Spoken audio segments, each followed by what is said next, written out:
Okay, here's my thoughts on the Six Nations after the first two rounds of the tournament. Italy were as expected to be bottom, but they have shown actually in attack that they can be quite exciting. They are a very young side.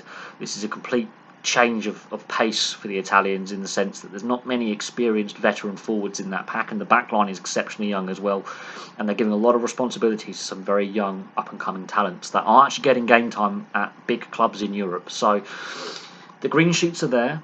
They may not get a win this year, and everyone's going to relegate them out of the tournament. I don't think the Georgians and the Romanians are on the same level as the Italians right now, and I think the Italians could actually sneak a win this year, possibly an outside chance, because the team above them, Ireland, have had a very poor start to the tournament.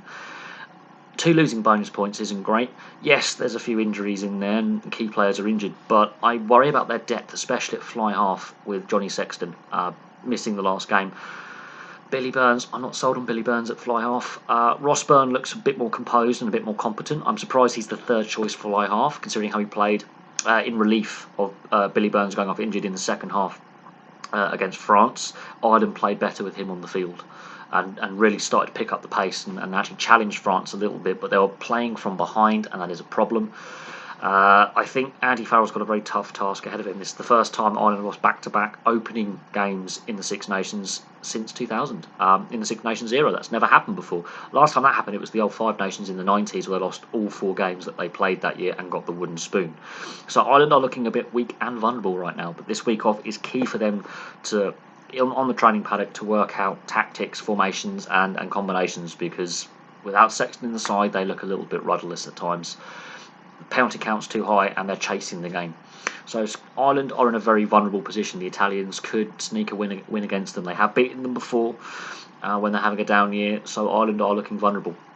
Then we get to Scotland. Brilliant first game against England. Their defence was solid. That was a big weakness in years past. The last 18 months they've really focused on that defence. It's paying dividends, but their game management still at times is lacking. That against Wales, they had Wales in the bag, and they blew that. They were the better side for a large portion of that game in the second round, and Wales ground out a win by just being stubborn and playing ugly at times. Scotland's discipline didn't help them. You could argue the 2 red cards that have benefited Wales, yes, that the referees are being consistent in the clear-out. Mahoney and Fagerson, very similar incidents. I'm glad the referees are being consistent in that area when it comes to headshots.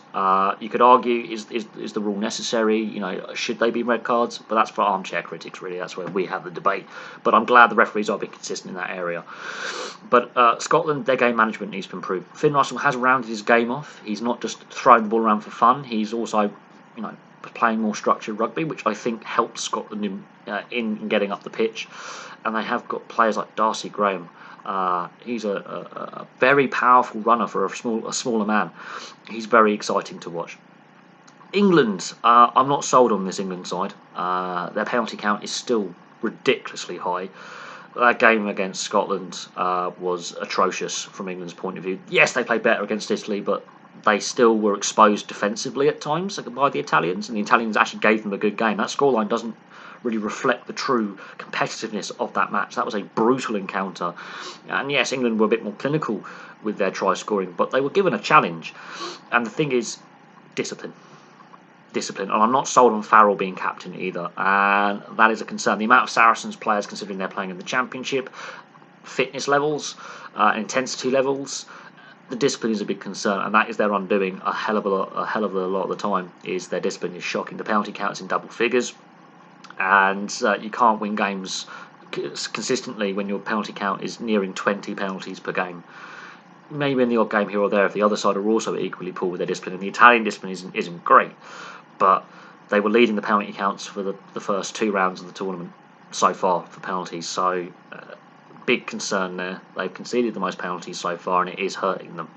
It's an obvious weakness, and sometimes they're very one-dimensional in their play. The first game against Scotland, Johnny May and Anthony Watson they touched the ball I think 4 times between them. They got the hands on the ball against Italy, and that resulted in 3 tries for those 2 players.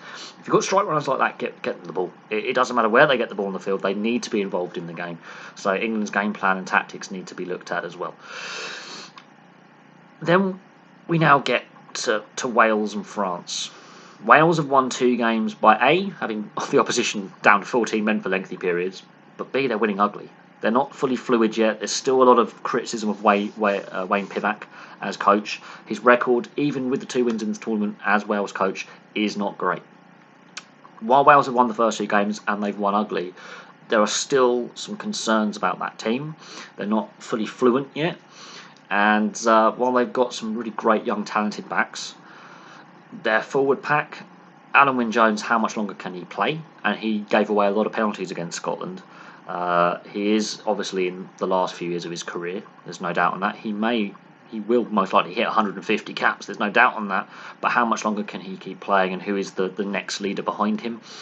Dan Biggar is well, I think one of the better fly halves in the tournament, in the Six Nations. But then it's that next, the next guys coming through. They need to be a bit more fluid in their combinations and their style of play. It has obviously had to change with the departure of Gatland and Johnson in the coaching setup. Pivac's got a different style of play. The Welsh are still adapting to that. In the long term, it may suit them, but right now they're winning ugly. They're not winning with fluent play. They're playing off scraps at times. They're playing off mistakes from the opposition. And while Rhys Zammit has been a revelation in this tournament, I'm still not 100% sold on Wales long term. If they can win all 5 games ugly like that, that's fine. They're winning games, and that's something that will help with the confidence, because in the last 18 months, their confidence has taken a beating. Absolute beating since Gatland left and Pivac came in. Their form hasn't been great, but it is improving. If they have to win ugly to get confidence back, so be it. But I'm not 100% sold on them in a pressure cooker situation against a more fluent, competent side. That's where we get to the French. The French have won well and won ugly. There's combinations there. Even in a scrappy game against Ireland, they were clearly the better team in possession. They were clearly more confident in throwing the ball around. The combinations are there. And they're not even on their first choice fly half. Gilbert is their second or third choice fly half because Ntamack is injured. So that just tells you how confident this squad is. The French, for me, are the favourites for the tournament by a long way. They had to play ugly against the Irish because of the conditions to a certain extent. Their game management has massively improved. Their fitness has massively improved. The discipline's still a weakness, and they need to work on that. A lot of teams do.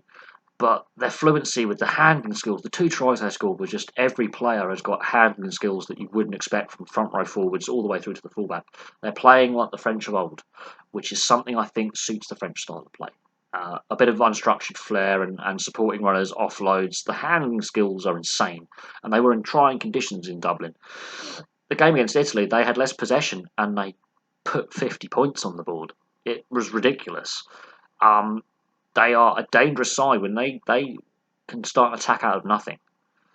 That is the DNA in this French side, is they can just play off the cuff, and that's so hard to defend against. And they clearly are a team full of confidence right now. So for me, right now, as after the 30 rounds, France look likely to be the favourites. Wales are second favourites because they can win ugly.